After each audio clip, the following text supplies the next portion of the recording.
Hey, it's your girl Jinea, and welcome to this week's episode of Professionally Childish. Uh, but it's a long distance call, long distance call. Uh, look, do you? I told him I was gonna call him when his mama called him. So I call him Dominic because I refuse to call anybody by their stage name. But I guess out of the respect of his craft, I'll let him call himself by his stage name during this episode. But I have all the way from Memphis, Mr. Dominic, who is a stand-up comedian, an actor, an entertainer. What else? You're a writer. He's I'm my a writer, brother. I'm a poet, I'm a gamer, I'm a dad, I'm a lovable sarcastic asshole. You really call yourself that? It's what I am. It's what when I wake up. Sometimes we decide to be stuff, and I just happen to be that. Sarcasm comes out kind of like you're breathing. You know how you breathe, and it's like automatic. Sarcasm is automatic over here.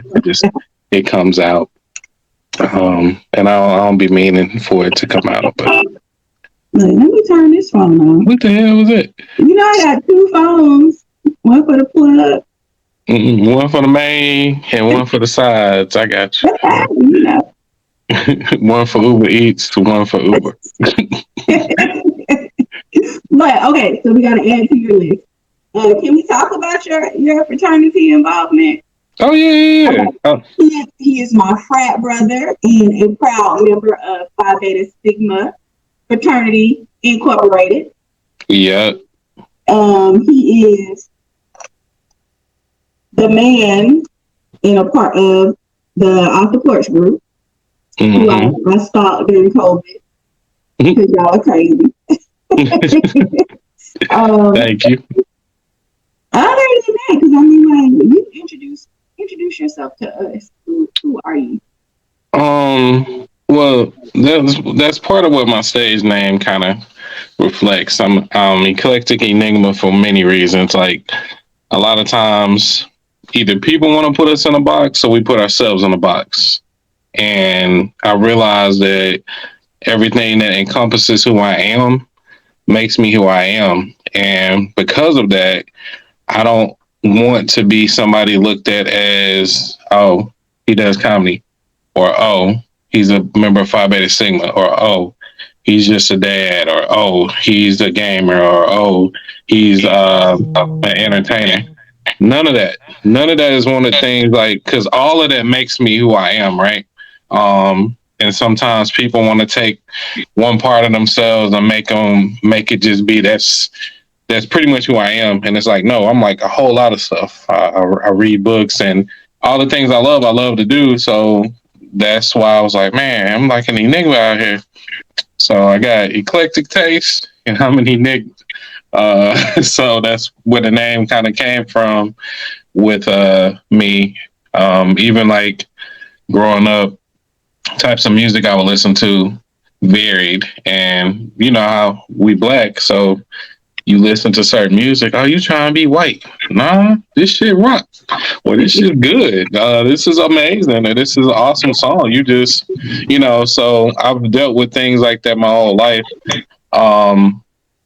And because I vary in dabble on different things. Like one moment I'll be really into reading the books, and then another minute I'm into gaming, and another minute I'm into whatever. It's like, so I'm like, man, ain't no point in me trying to just be one way. Like when I blow up, because I'm speaking it. When I blow up and become a household name, I want stuff to drop. Like I want the same year I want to be in a horror movie. I want to be in something where my acting chops are shown. I want to be in a comedy that people are talking about 30 years later. Like all of these things that encompass who I am as an individual, because I'm funny. I can act. I'm poetic. I can write, and I want all this to show. I don't want it to be like, oh, okay, he was in that movie and he was good in that role. And then 5 or 10 years later, somebody try to put me in something different, and everybody's like stuck. Like, oh, that's Enigma, man. He need to go back to doing. Nah, Enigma gonna do what the hell Enigma gonna do. And I'm trying to put my best foot forward in everything. So that's who I am as an individual. And I try to be unapologetically me. Like I don't want to put on a front for anybody. I'm not trying to buy things to keep up with the Joneses or to make myself look like something I'm not. What you see is what you get, and I'm a genuine person, and I'm really cool, laid back. But when I get to that level, which takes me a long time, my tongue will verbally lacerate you, and it's your fault. Cause I'm just out here trying to. I want everybody to laugh. That's even how I started comedy. Matter of fact, I grew up really hard, really poor, not by my choice because I wasn't able to work at that particular time. But parents was kind of trash, and I looked to things like comedy to kind of just make me forget what was going on in my life. And the reason it took me so long to start like trying to do it professionally, it was pretty much fear, I guess. Fear of what people would say or do. And then as I started to look at society and realizing that it's people right now like Kevin Hart, there are people that don't think Kevin Hart funny. It hasn't stopped him from making those that do think he's funny laugh. Same with Dave Chappelle, Bill Burr, Bernie Mac. You gonna find people that's like, nah, they ain't funny to me. That's cool. But I was in my head, I was trying like, I want to be something that everybody looks at as hilarious. And it's like, nah, right now I could pull six burnt people out of a burning building, put it on YouTube. Somebody's going to either downvote the video or say, well, you took too long to get them out the video. Like it's negative. People just want to be negative no matter what. So True. I realized that it doesn't really matter what the negative Nancy's or the naysayers or even the haters say, because I'm not doing it for you anyway. I'm doing it for me and doing it for the people that, have either a rough life or a rough day or rough week or a rough job, and they just need something to take their mind off of it that isn't some illegal or legal drugs, That's how I feel. Look, so I got a question for you. Look, I know now, you always have a joke. Yes. Like every day. I can count on you to have something crazy to say. And I'd be like, look, now we're not doing this today. So growing up, were you a class clown? Did you used to get kicked out of class? Believe it or not, you're not going to believe me, but this is 100% true. And the only people that can vouch are people I actually went to like elementary school and high school with. I was actually really shy. Really? Yeah, the humor was in there. And I would come out of my shell sometimes and just say something, and I would make people laugh, or people I felt comfortable around. I would make them laugh, and I've been told since I was young, man, you should be a comedian. And again, it was a fear that kept me from stepping into that. But yeah, I was shy, and it was a lot of reasons I was shy. Like I said, we grew up really poor, so when you think of the poorest person, I was poorer than them. And so I was on the bottom of all the financial food chains, and we were seen as black sheep. So like a lot of regular people and relatives, they ain't even fool with us.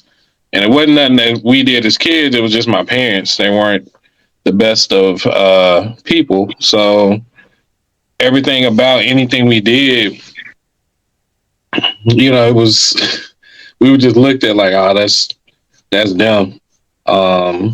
That's the at that time Irvins, because that's all my brothers and my stepdad and stuff. Which I didn't even know he was my stepdad till I was like 14. That's a whole nother story, right? Yeah, I remember you telling me that though. Yeah, like some stuff happened, and that's how like you found out the truth, and you were like, "Whoa, hold on, what's this?"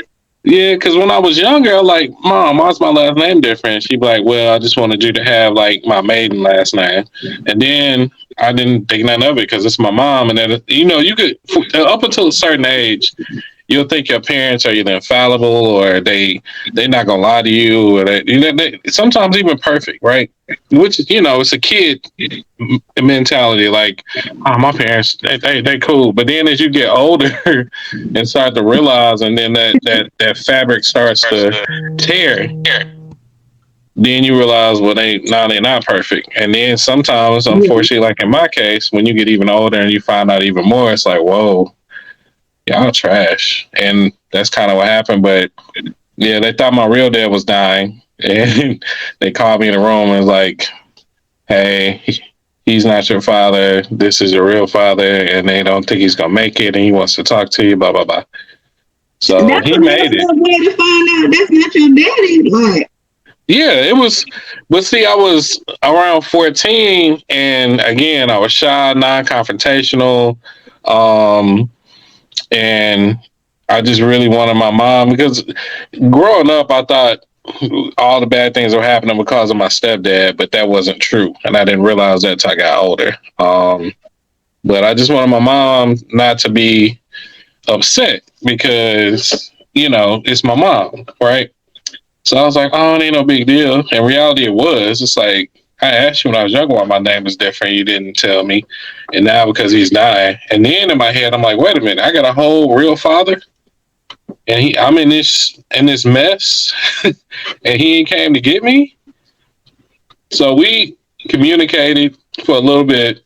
He got better, and communication stopped. The last conversation I had with him when I was younger was he was gonna get me a bike and get my room ready so I could come visit him, which he was in Little Rock, Arkansas at that time. And he sent me a birthday card.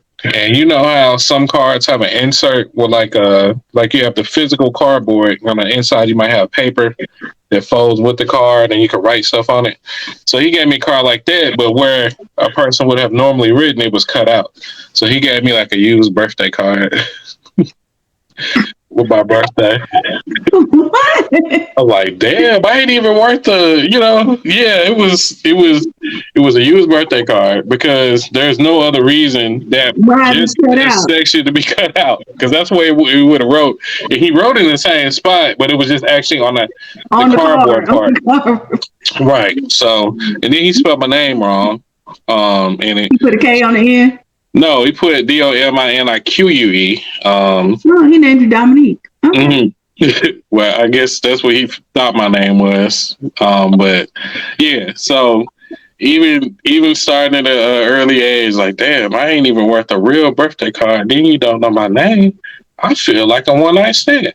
Like, I just really was like, that's what I feel like. Like, even though you was married to my mom, I feel like you must have either been drunk or high the whole time you were with her. Because yeah, but anyway, uh, so I've always had to try to, like Kevin Hart said, laugh at my pain, because shit was brutal, you know.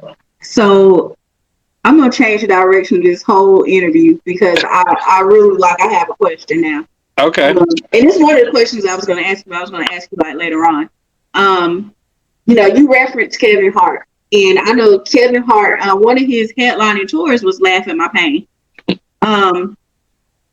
Do you think that, as you tell your story, you make jokes about it and things like that? Do you think that people have a hard time like separating your joking nature from your serious side? Because like you grew up in a traumatic situation. Yeah. Um, they do, and that's my fault. But I'll own it, because I really don't care. And I say that not because I don't ever want anybody to take me serious. I've even made posts like, I'll preface it with, "Hey, I joke all the time, but this ain't, and people can tell, that know me can tell when I'm being for real. Like, okay, he ain't playing. But I just prefer to joke all the time, because I prefer that. But when it comes to me, the serious side of who I am, I do sometimes have to preface it for people that don't know me, so they can see that I'm being for real on this right here. No jokes. This is grade A, but people that don't know me, yeah, I gotta preface it, but um, I've realized that it's not by. I guess it's a defense mechanism because of how I grew up, but I don't get too deep with people. So if I bring you into the deep part of who I am, um, it's a special place to be in because people aren't there. You'll know certain things of me, and it's not on purpose. It's just that there are certain things I'm not going to talk to you about because um, I gotta really be in there with you for you to know certain things that I've dealt with in life. And then sometimes, like some stuff, I've realized that it wasn't that deep, and it may help somebody. So, like one time at work, we were all somebody started talking about their life, and they were thinking that they were the only one that dealt with that, and they started like tearing up. So, and even though I wasn't on that level, I shared like a small piece, a shilling, if you will, of something I dealt with, and they just like, man, they just shook their head and they started to cry. I was like, how did you make it out of that? I was like, well, the option was either stay in the mud or get up out of it, and I didn't want to stay in it. And the best advice I got from people growing up was what not to do, and it was nonverbal. Like, you're broke, you spend money on drugs, and you don't pay your bills. So I'm not gonna do drugs. I'm gonna pay my Okay, your bills. bill. So I can, I don't have to make life decisions at the grocery store and the pump. Like I didn't want to have to do that. I didn't want to have to go to the pump and be like, because $5 was gas money back then. Like It was. $5 was gas money growing up. It's not anymore. It might get you a gallon depending on what state you in. Yeah. Like, but I'm not in a place in my life where I got to go to a gas pump and say, well, I can't fill up because that's not a thing. It's not a thing with me, but I've made moves and decisions in my life where that's the reason why, I looked at all the negative things and decided these are the things I know I don't want in life because I hadn't experienced too much. We didn't have money for traveling. We didn't have money for much of anything. So a lot of what I got to experience and which would lead to kind of my breaking out of my shell was just being in college. And it did two things for me. Number one, from fifth grade up until high school, I was in a predominantly white school and I graduated with like 6 black people. Okay. So then I go to a HBCU for college. Shell And shock. it wasn't even shell shock because where I lived at, it was black people. In a place called Otto up in Illinois. But it was more like, man, because I felt ugly. I ain't gonna even lie to you. Couldn't because it was pretty much just all white people, and the people who were black were either related to me or like wasn't that type of thing. So, Yeah. and since I couldn't go anywhere because we barely had transportation most of the time, I was looking at people who I went to school with because that's all I had access to, right? With no Instagram or Facebook or none of that going on. Eventually, Black Planet came, but that was later. So no confidence in dating. Couldn't talk to girls. But just wasn't meant to with with that Right. I'm demographic. like, you ain't have much of a choice. Right. I get to college and the first time in my life I felt like, whoa, women actually think I'm attractive? Oh, okay. And then the thing about me, and I tell even my little brother this, when it comes to women, the best game is no game. They get so many guys trying to run game on them and be something they're not. When you actually are genuine with them and your actual true self, they don't know how to take it. Like, wait a minute, this you for True. real? And it's like it's a breath of fresh air to many women. Like, wow, he is keeping it a buck for real. He ain't trying to pull out receipts to show that he got some. He ain't using his homeboy car to try to floss. Just it's all Yeah, these things that you not doing. Because I told him, if you don't have a lie, you gotta die with you a gotta lie, keep that and lie up. eventually you gonna forget. You're just like, yeah, unless you like got this super big brain up there, you eventually gonna forget that you lied about XYZ, and women are gonna remember, and you're gonna get caught up. Just don't do it. So, So so were you telling jokes and stuff in college? Like, is that part of no, that part of you? so growing up, I always joked, right? But it was like shy joking with people I know. What I really wanted to do was be a rapper. So I used to rap. Um, and write raps. I have it's probably back home somewhere. Notebooks full of just flows. Like Like look, you were like Issa. You used to stand in the bathroom mirror and rap. yeah, but better than Issa. But yeah, that literally like I would hear a beat. I would freestyle in my head. Like I literally was like in rap and some of my favorite rappers and influence people that influence me. You looking at DMX, Jay-Z, Nas, Twista, who is from where I am up there in Illinois. Ball Thugs and Harmony, wanted to rap fast too. Like these are the folks that you know that I was like, man, they can really do this thing. So I wanted to rap. I didn't go to college right after high school. I waited a year. And the reason why I waited a year, I didn't think I was going to college, to be honest with you.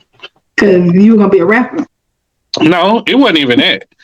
By the time I graduated high school, I was like, nah, this ain't gonna work.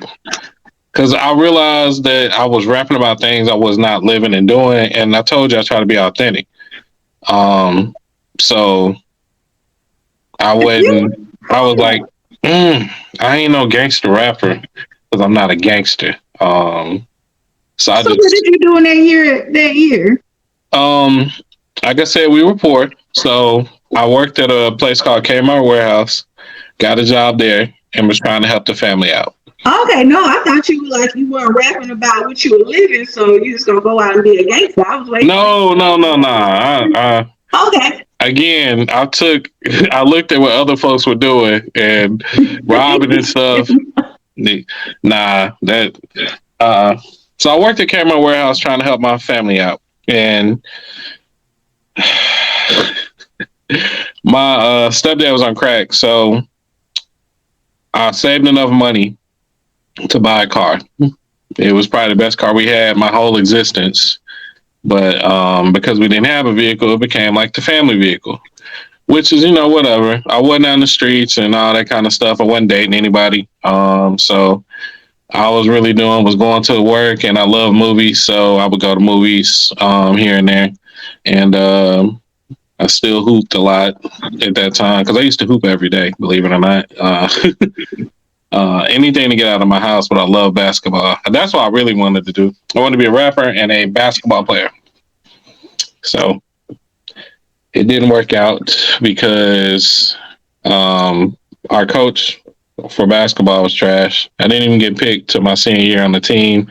Didn't have money to go to like AAU. So my skills were set was just straight up street ball. I had a shot, but I was 6'1" at a 2A school, and I was the tallest dude on the team. So my old school coach had me doing hook shots, and we didn't want me to shoot anything. So yeah. Anyway, like I said, all the way around the board, just BS. But my stepdad would go on crack binges when money would come. And this one particular time, he took my car for a week, and I couldn't get anybody to take me to work, so I couldn't go. And I lived far enough away from my job where it wasn't a short drive, and there was no public transportation that could get me there. So by the time he came, got my car back to me, I got to work, and we had a point system. So I pointed out, and I was the best worker he had. And dude was crying as he was letting me go because He's like, dang. And because I told him what had happened and I couldn't get to work. And he understood, but point system is a point system. But it was the best thing that ever happened to me because I was like, okay, my family's trash. I'm going to college because me helping them out is not doing nothing but hurting me. Crabs in a barrel, basically, right? So that's how I ended up in college. And I guess the rest is history. You learn a lot about people because I had no idea. Like we talked a little bit about family life, but like the details of it and like how you went to school, I had no idea. People don't, man. I guess because I try to emit this energy of positivity and just enjoying life and all of that. And it's not fake. It's not fake at all with me. It's like genuine. So when you sit down with people and you have conversations like we having now and they learn things about you, and I can't even say it's the tip of the iceberg. Like, an iceberg is existing and you're searching for it. You hadn't even seen the tip. You just know there's an iceberg out there. But that's how deep a lot of the stuff that happened to me goes. Like it's a lot. And statistically, I should be locked up or dead. Mentally, I should be effed up. Uh, all of these things, I look at it and part me, part the creator, and I made it out of all that, and I just want people to know that no matter what's going on in your life, everything is temporary. Like the pain is temporary, the setbacks are temporary, unless you make them permanent. So, like sometimes I know people, and I hate it for them because they were like, "Man, how do you like look at stuff so positive?" Like, and I try to explain to them, and without going too deep, we lived in a garage for a year in Illinois because we didn't have anywhere to go, and my grandmother didn't want us to use her upstairs. Or she said we'd be too loud, but we lived in a garage, and we had to like use the restroom in a bucket because if she wasn't home, she wouldn't let us go in the house. But we were pretty much homeless for a whole year. And then relatives were making fun of us because in summertime we'd have to lift up the garage so we could get some kind of air because it would be hot and humid. So you got people making fun of you. And I guess that's why I really don't care what people feel about me because I've lived some of my worst moments where people were just judging and not even trying to help, just like making fun of the situation going on. Something I couldn't even control. I'm 8 years old in the garage. And what do you want me to do? Go out and get a job? Like, what do you want me to do? The only other thing I could have done was either, at that time, scamming was different because you can scam easy now, but I would either have been a robber or some kind of scammer at 8.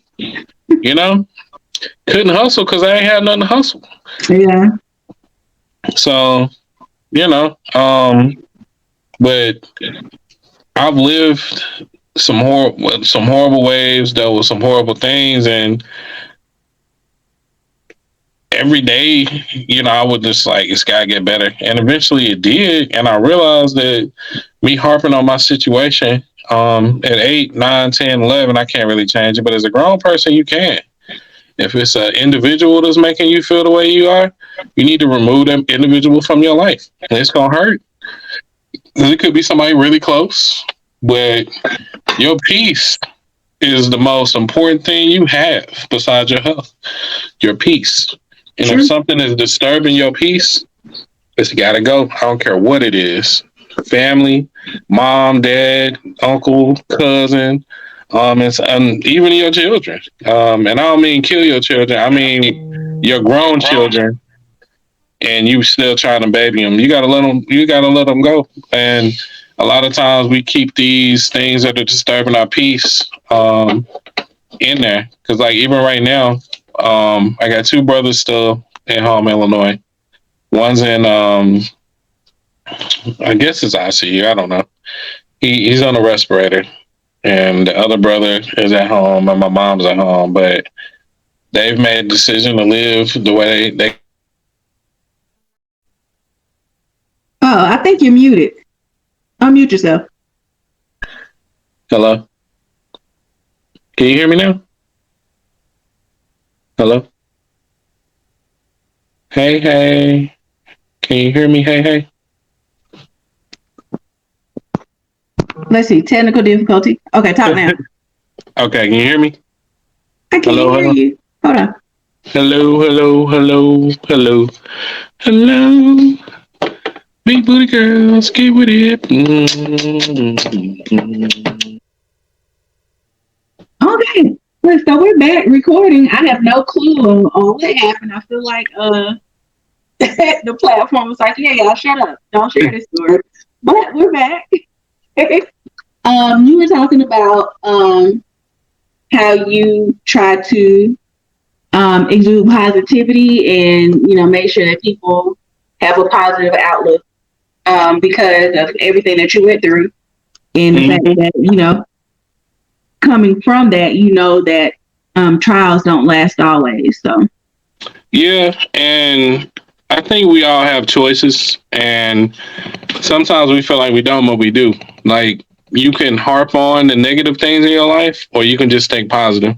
And I choose to believe to think positive about things. One, because it's not going to last always, and two, you only have one life to live that we know of. If you have more than one, we don't actually know. Some people believe in reincarnation, but hell, some people, yeah, people believe in a lot of stuff, and may not be a thing, but for all we know, you got one life. So whenever you're going through that's negative, and you're sitting up harping on the negative, stress kills you. It's not something I'm making up. It's a fact. Stress can kill you. And why are you sitting up harping on the negative things? And then some things you can't even control, right? I know some people that things that they cannot control, they make them have a bad day. Like I got a friend, and I ain't gonna say whether it's female, male, or whatever, or they, them, or what. But I have a friend. No matter what's going on, they find a way to make it about them. It could be their baby daddies, cousins, sisters, hairdressers, nail technician that stubbed their toe, and they sitting up just, oh my god, they stubbed their toe, and oh my god, I just don't. What? Like, what is your problem? Like, you want to be negative? Like, stop it. Like, stop it. Like, literally, you control the controllables, and you don't worry about the non-controllables. Like, you don't do that, because when you sit up and worry about things you can't control, all you're doing is stressing yourself out. All you're doing is giving yourself extra worry. Between your family, your kids, your job, your finances, there's enough worry without you adding some extra stuff on that you can't control, you know? And then the other thing is, sometimes you got to look at self. What am I doing to cause my life to be in this certain way? Finances is a thing, but you eating out 3 meals a day, and then when at the end of the week you just spent $400 on food, and you wonder, just eating out food, not food at home, but just eating out. You spend, or if somebody that works, they eating out every lunch and dinner, and they spend $200 a week, but they ain't never got no money at the end of the month. You got to look at self. Like, what are you doing with your finances? Like, we have to take responsibility, and I feel like we got to stop looking at things that we can't control. And I'm gonna just be positive about it, because it's not even like fake positivity. Because you gonna be somebody that's fake positive and it's annoying. I'm just a realist. Like, I feel like when I look at situations, if I can control it, I'm gonna fix it. And if I'm not fixing it, I just need to shut up about it, because evidently it's not that big a deal. If weight is your problem and you keep eating Domino's pizza and Reese's Pieces, evidently it's not a problem. It could still be a problem. I mean, but what are you doing to fix that problem, right? Like, if you really, really, really want something to change and you have control of it, you have to do something. If it's something medical with you when it comes to eating, go to a doctor about it, right? If it's snacks and stuff, get rid of them hoes. If it's a diet plan, you got a smartphone and you got somebody they can get your eating plan out there. Like you got to find what is going to get you to where you're trying to go. If you want to have a 6-pack, you can't do it sitting on the couch eating ice cream. It's just not going to happen. Like that's just, it's 100% true. Like you're not getting a 6-pack sitting on the couch eating ice cream every day. It's not going to happen. I Right? can get a 6-pack. I'm going to draw it on with a marker. Well, see, you didn't get one, you drew one. So why you playing? But I'm just saying, like, whatever it is that you're trying to achieve, you have to put you gotta put in some work. Yeah, and if you want to go with the biblical, faith without works is dead, and it's true. You can sit up and say, you know, I want God to save me from drowning, but you ain't even trying to swim, and it's like, okay, I'm gonna see you in a little bit. We're gonna talk about you in this book of life and death. You know, like you gotta start moving your feet towards what you want. Even me with comedy, like I got in a car wreck, so I was at home for 6 months in pain, not able to do much of anything. And I slowly got better after I had dropped some weight. But as I'm going forward, like I could say I want to be one of the best comedians ever. But what am I doing to achieve that, right? Like got this book. This is one of the things. Then I got this. I write in. And then my phone, I got all kind of stuff in there. So just like with a basketball player, anything else, practice, and delve into my craft. So I'm started within the last week or two getting more serious about what I'm trying to do because I'm talented and I need the world to know it, you know? But if I really want to be a comedian and I'm just at home, I ain't putting out no videos. I'm not going to any open mics. I'm not trying to get on a show. I'm not studying my craft. I'm not working on material. Am I really want to be a comedian? Or am I just saying I want to be a comedian? True. So a question about that. Mm-hmm. Do you remember when you told your first joke? No. I do not. I don't remember. I was really young when I did it. I just don't remember how old I was or who it was to or what. Because it was the first time somebody said, you should be a comedian. And it was genuine, not, you know, sarcastic. Oh, you should be a comedian. It was a legit, you should be a comedian. I just don't remember who it was or what it was. Now, as an adult, I would have to say it's probably when I was at Walgreens, because I used to be a manager there when I graduated college. Because in college I was focused on just trying to get out of there in 4 years. You know, there's a lot of things I could have done, but I was on a step team, working multiple jobs because again I came from the poorest of the poor. So there were more things I wish I could have done if I'd have had more time, but I didn't get into the arts because I was well, I told you I'm an Enigma, right? So when I was in high school, I became a thespian. I was in plays and stuff. So when I say I act, that's what I mean. Like I literally was acting for real. But I forgot where I was even going with that. What was I? I'm all over the place. So you're talking about your comedy and how you told a joke at Walgreens. You asked me about the first joke. So a lot of what I would do and back home and then even in Memphis, checking is a thing. Roasting, checking, whatever you want to call it, right? So my wit would be quick. I have a really, really, really quick wit. And then again, that's why the sarcasm is rapid fire. I don't even control it. It just come out. Like it just happens. But I would, some days we'd be slow. I'll just roast somebody coming through immediately. Like, if folks to be dying, or situations would happen with customers when I got with like AT&T and Radio Shack, because it was Radio Shack next then. That's what I'm with now is AT&T. I would just have people dying. Like I would answer the phone in different voices, Jamaican voices, or somebody from England, and just, you know, they call it playing on the phone, but folks wouldn't even know. Sometimes customers would come in and like, surely good day. Welcome to AT&T. You know, just playing playing with him. And I'm like, "Are you from here?" And I'd be like, "Okay, good. The accent work." It's no, I'm not from Memphis technically, but yeah, I live here. I'm from the U.S. And they'd be like, "Oh, you had me," you know. Just because I just love being silly. It's just who I am. It's ingrained in me. So, um, or I would have a comeback for somebody so quick. Because you can ask anybody who's working with me, they done laughed plenty of times working with me. Like whether it was a joke, whether it was a roast of somebody, whether it was me with character voices, whatever it is, they was laughing. If they can't say nothing else about me, they gonna say that. So it's just who I am. Okay, so right now you are back into stand up, doing some shows. How often are you performing?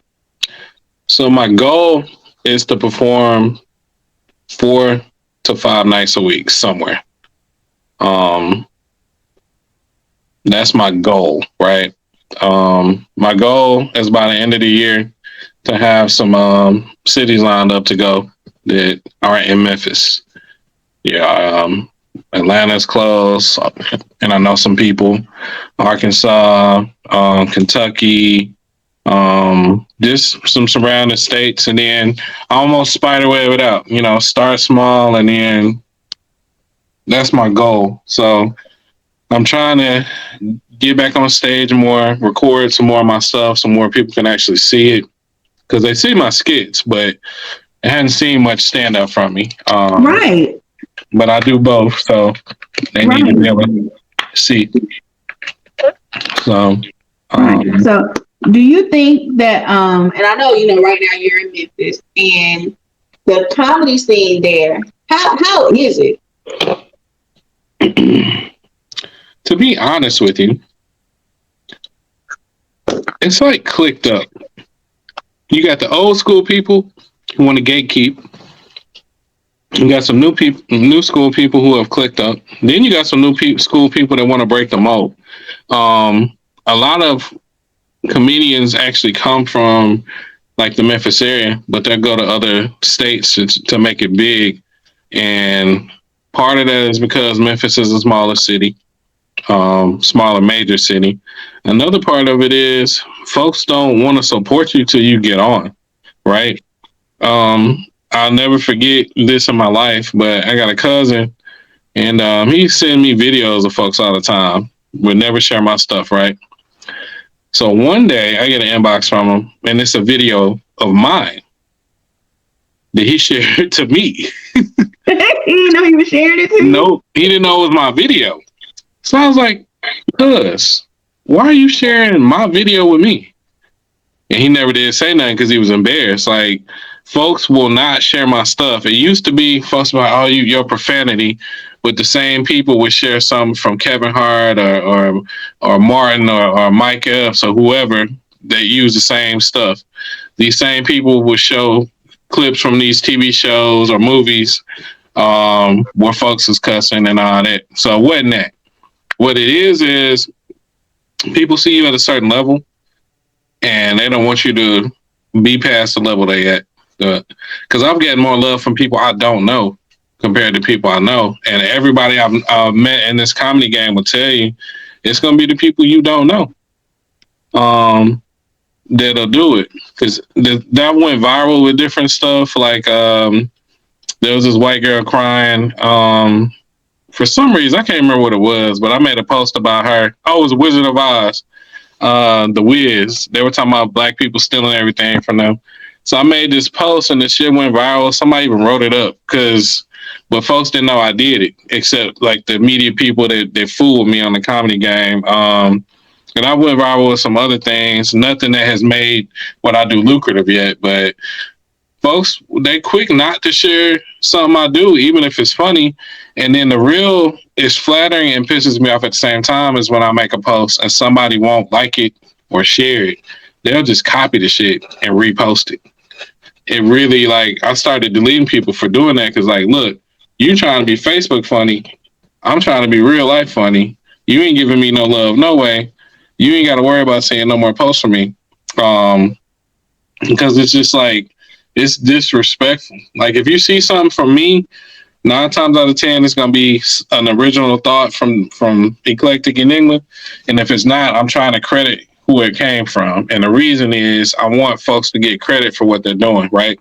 Um, because that's just I've seen it many times. I had one post go like super viral, and I had people were inboxing me that are like really friends of mine, like, "Hey, did you know so and so rewrote your post? I go to their page, word for word." And the thing is, if somebody says, I try to make more things public now, so it's shareable, and then sometimes I don't because I don't think it'll go anywhere. But then folks will be like, make it public. So this particular one was public as hell, lots of shares. This individual got on it late and just copied and pasted it on their page. And then another person was so lazy they didn't even want to copy what I wrote. They didn't even hit copy and paste. They screenshot it and just crop my name out. So if you went through that much trouble, right, to think it was funny enough to repost but won't share the person who originally thought it, I think that's wild, because you won't even, like, I don't know, almost 4,000 friends maybe. But some of these folks don't even communicate with me, and sometimes I don't communicate with them, and it's not on purpose. It's just they don't come up in the feed or whatever. But I come up in your feed, it's funny, it's hilarious, and you gonna screenshot it and crop my name out? I can't be friends with you. Like, I just feel like, considering what I'm doing. Now, if I was just trying to be Facebook funny or something, yeah, I get it. But I need people to know that I'm funny all the way around the board. I'm funny on the stand up. I'm funny with skits. I'm funny with status updates. Like, this is me. But you know, you're trying to hinder my progress. And that's what it is sometimes in Memphis. Like, folks won't even fool with you.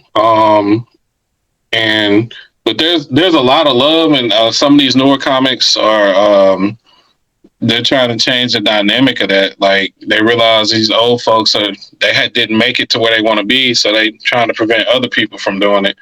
But I'm like, I want to show you love, and the things I know. If I see you on stage, you new, and I'm gonna give you encouragement, even if it wasn't good. Like, keep trying. Nobody started out packing out stadiums. Period. Right? We all start somewhere, so I'm not gonna discourage you from ever coming up again. I'm gonna give you some pointers, and I'm gonna see how serious you are. If you come back next week and a week after that, then I know it's legit. So let's talk on what we can do to get you where you're trying to be. That's the kind of guy I am. And some of these newer cats that I fool with, guy named Wild Bill, Josh Showtime, Adam Nixon, in the Memphis area, and Tracy J, female comedian, folks like that. I fool with them because that's how they are.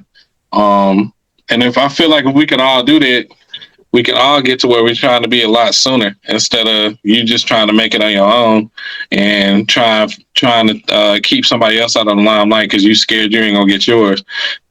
People spend money on things they like. That's just what it is. So if I'm funny and you funny, and they think we both funny, they're gonna come see both of us. That's just what it is. So, and then the other aspect of what I do, which kind of bothers me, I'll send information to people for my shows, and it'll be a show you ain't got to pay to get in. And but the moment somebody else comes, like T.I. came, they running to go see T.I. paying $50 for a ticket, and he was trash. And you didn't even give me a shot. Like, I was T.I. Let me pay $50 to go see him and not, go see my boy for free. Have you seen his stand up? Yes, that's what I'm telling you. It's trash. Oh, so you did go? I want to go. I didn't pay because I'm a comedian. I got in. I was just in the back watching. He had some people with him, and they were all funnier than him, which, it is what it is, because he's still putting them on, and I appreciate that for them, right? He's still learning too, though. He is, but he did 45 minutes, and maybe 5 minutes of it was funny. Okay. People were walking out. Like, so here's a question for you. Since T.I.'s not funny, What comedian inspired you? Inspired me, Yeah. Eddie Murphy. Originally, when I look at Eddie when he was on, Eddie had stand up and Eddie had movies. We still quote Eddie Murphy's movies to this day. Like if you think about it. Yeah, Coming to America's, your Axel Foley's. Like I know a lot of people that still say banana in the tailpipe. It's because it came from Eddie Murphy and his what's the name of that movie? Jesus Christ, I can't think of the name of it right now. But I feel, in my opinion, when Eddie Murphy was on the stand up and the movies, nobody could touch him, and to this day, nobody has been able to do both. Where they have made classics, like Kevin Hart's doing movies. Don't get me wrong, and Kevin Hart has had some classic stand ups, but there's not a Kevin Hart movie out where I'm like, this people gonna be quoting this 10, 20 years from now, or I feel like it was a hilarious movie. I was literally in tears watching Golden Child. Like when you talking about I Want the Knife. And then just that movie, Golden Child, that yes. movie traumatized me. I did not eat oatmeal because of that movie. Oh man, I didn't either for a long time. Like oatmeal, my daddy messed me up with that. He was like, "Today, why don't you eat oatmeal?" And I always go back and be like, in the Golden Child, there's blood in the oatmeal, and like I ain't never want no more. I was the same way for a very long time. Like, wait a minute, this is a movie and oatmeal good, so let me just fool with it. But yes, for a long time, I did not fool with oatmeal. And I still say I want the knife, and when it makes sense, like like I literally Eddie Murphy to me was hilarious on all fronts. Dave Chappelle, he had he's had classic stand-ups. He's regarded as probably the top of his game right now as far as stand-up. He can probably demand as much as he wanted to for people to come see him, and they're gonna pay whatever.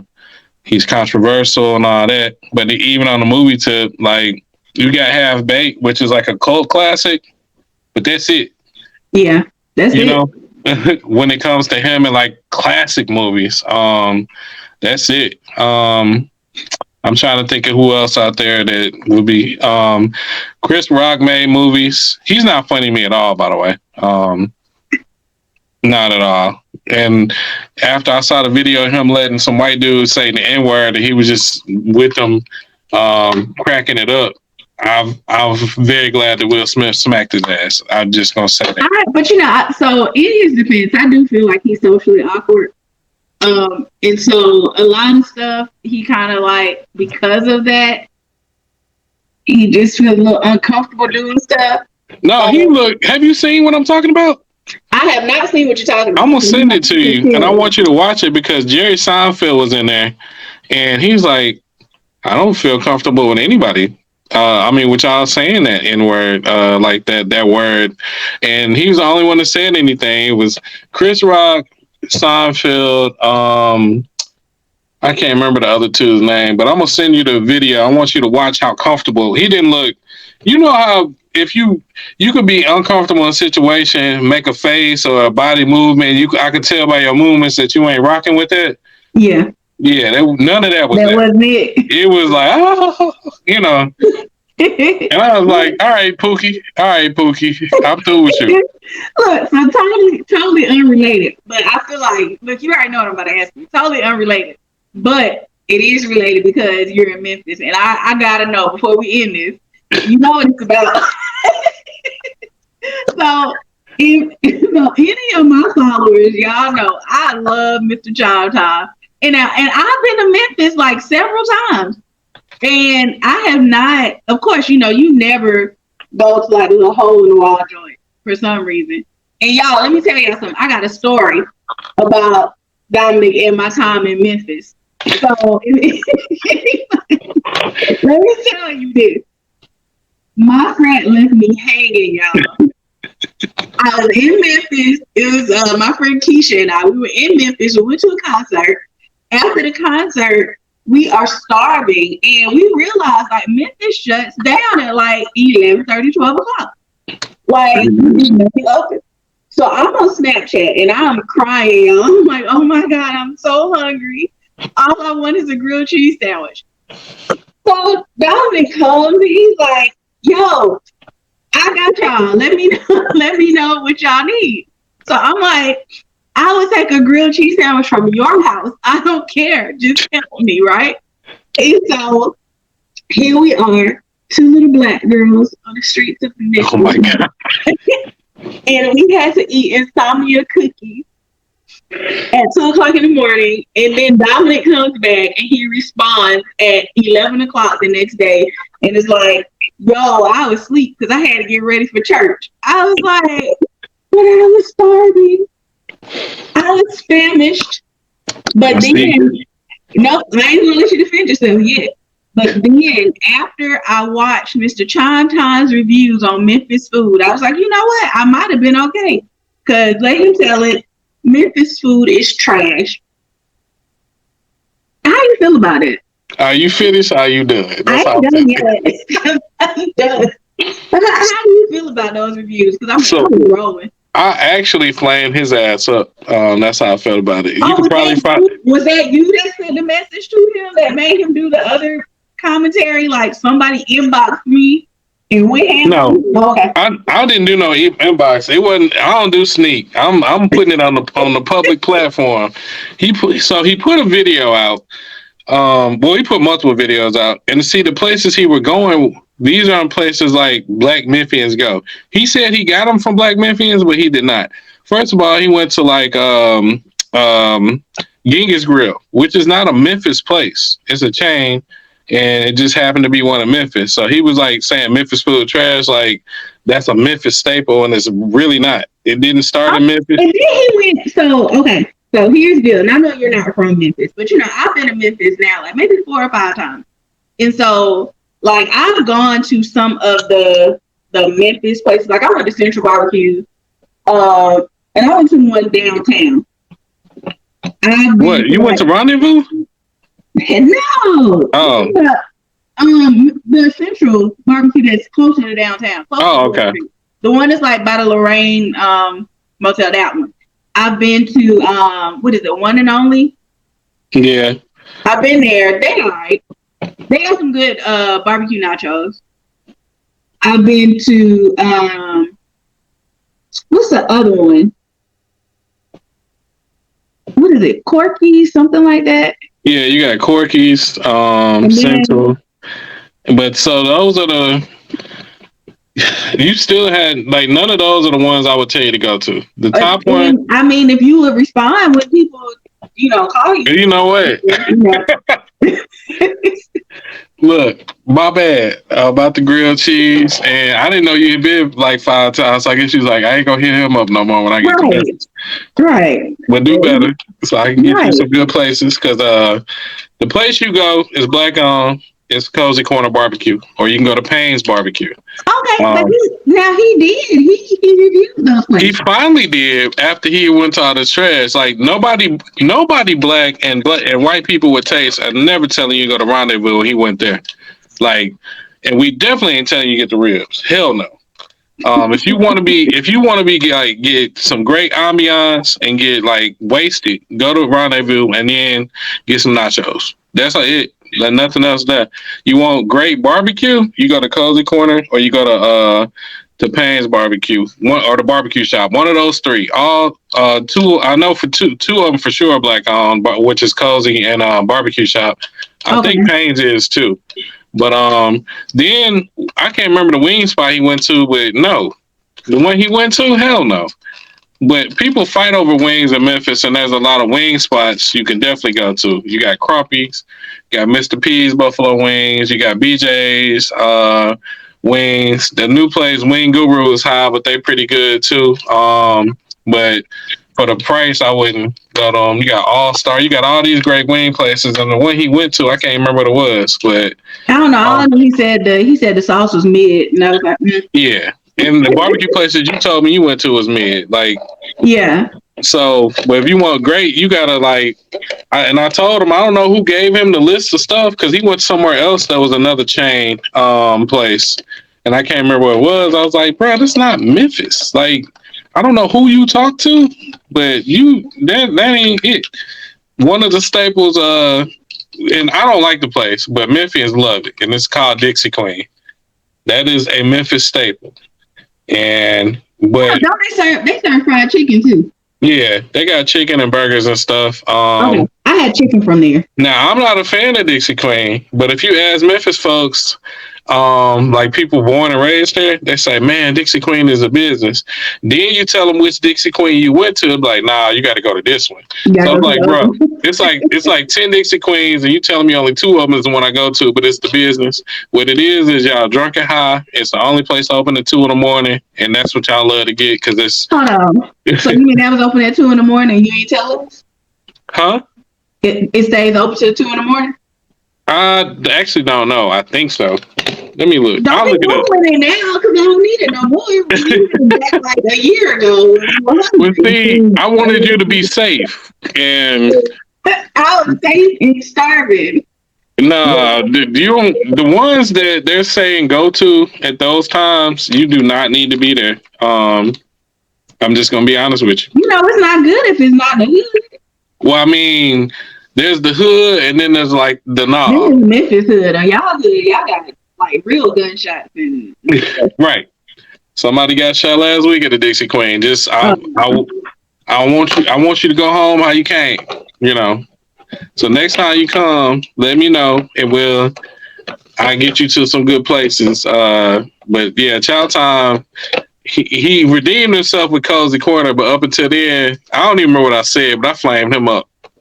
I flamed him the hell up. I don't remember which video it was on, but I got on his ass, and it wasn't just me. A lot of Memphis did. oh yeah, Like it was a lot of y'all. Like I said, he had death threats and stuff over Memphis. now, I'm not doing all of that. Like that's crazy. Folks are wild for that, but yeah, they don't play about their food in Memphis. So I was not happy with who he picked and all of that. So I gave him the business on the post. Maybe you can find it. I don't know because I don't know which one it was, but I went in on his ass.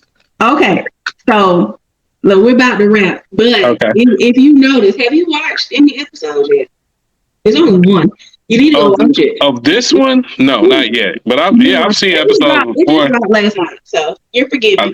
Okay. You got 48 hours. All right. I got you. It's gonna be watched. So we have hot seat questions. Mm-hmm. You ready? Yeah. All right. So the first hot seat question is it's about you. This one. Okay. So you posted like a lot of your sketch comedy during COVID. Did you like it when the world was locked down, or do you like it now? I liked it partially because for the first time since I can remember, like I was getting paid to work, but wasn't actually working. So I was at home making skits. I was working on perfecting meals and baking. Like I was doing all kind of stuff, like just enjoying life without having to be at somebody's job for 40 plus hours a week. So I did enjoy it, and I kind of miss it. Wish it happened again. Same situation. Not people dying. I hated that part, but just being able to be at home and not have to work. I think we should have 4-day work weeks, to be honest. Real talk. And I Yeah. said this time around, I'm definitely doing the PPE law. So I ain't even fooling with it because they're still coming for people for that. Like me messing with like having money for 5, 6, 10 years, and then all of a sudden they're like, "Hey, ain't no statutes of limitations on this PPP loan, so we're gonna lock you up." I don't even want to be in that situation. But I feel like I got a business, so Oh yeah, I'm legit. I'm your employee. All right, cool. I got you. So, second question. You ready? Yeah. If you could create a comedy dream team, who would you pick? If I could create what? A comedy dream team. Okay. How many people on this team? Do I have a limit? Have 3. Oh, we dead or alive? It don't matter. Okay. So Bernie Mac is gonna be number 1. All right. Dave Chappelle is gonna be number 2. And Eddie Murphy is gonna be number 3. Okay. You ready for your last question? Mm-hmm. Last question. Now I know you're not out in this world dating, but I couldn't pass this question up because it made me chuckle on the inside.